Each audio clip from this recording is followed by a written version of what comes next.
আমি মদ খাই আমার টাকা দিয়ে, তুই যদি নেক্সট টাইম মদ খেতে মানা করিস তোকে এই বেল দিয়ে পিটিয়ে একদম জানে মেরে ফেলবো।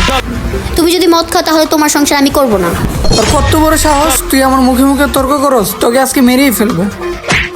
না, আমাকে মেরো না প্লিজ, আমাকে মেরো না, মাফ করে দাও আমাকে, আল্লাহর দোহাই লাগে তোমার, আল্লাহর দোহাই লাগে, তুমি আমাকে আর মেরো না, তুমি আমাকে মাফ করে দাও, আল্লাহর দোহাই লাগে, তুমি আমাকে মেরো না, আল্লাহর দোহাই, প্লিজ আমাকে মেরো তোকে না। মাফ করতে পারি একটা শর্ত। কি শর্তে?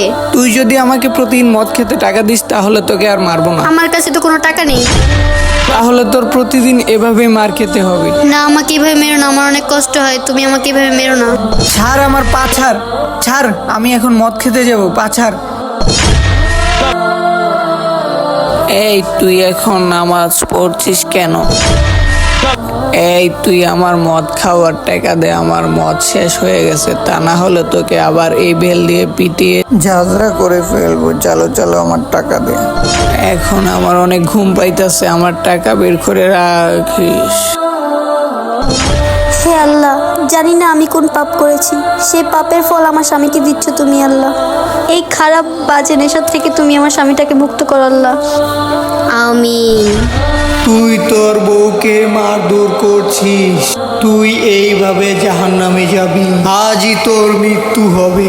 না অনিয়া, কি হয়েছে তোমার? আমি তোমার সাথে অনেক পাপ কাজ করেছি, অনেক মারধর করেছি, তোমাকে আমি অনেক বাজে ভাষায় গালাগালি করেছি, এই জন্য তোমার কাছে মাপ চাই। দূর পাগল, তুমি আমার কাছে মাপ চাচ্ছ কেন? আমি এরকম ভুল আর করতে চাই না, আল্লাহ তাআলা আমাকে হেদায়েত দান করছে, আমি এখন ভালো হয়ে যেতে চাই। জীবনে আমি অনেক পাপ করেছি, এখন সময় হয়েছে এই পাপের প্রায়শ্চিত্ত করার। যাক, আল্লাহ তাহলে আমার ডাক শুনেছে, আল্লাহ তোমাকে রহমত করেছে আল্লাহ।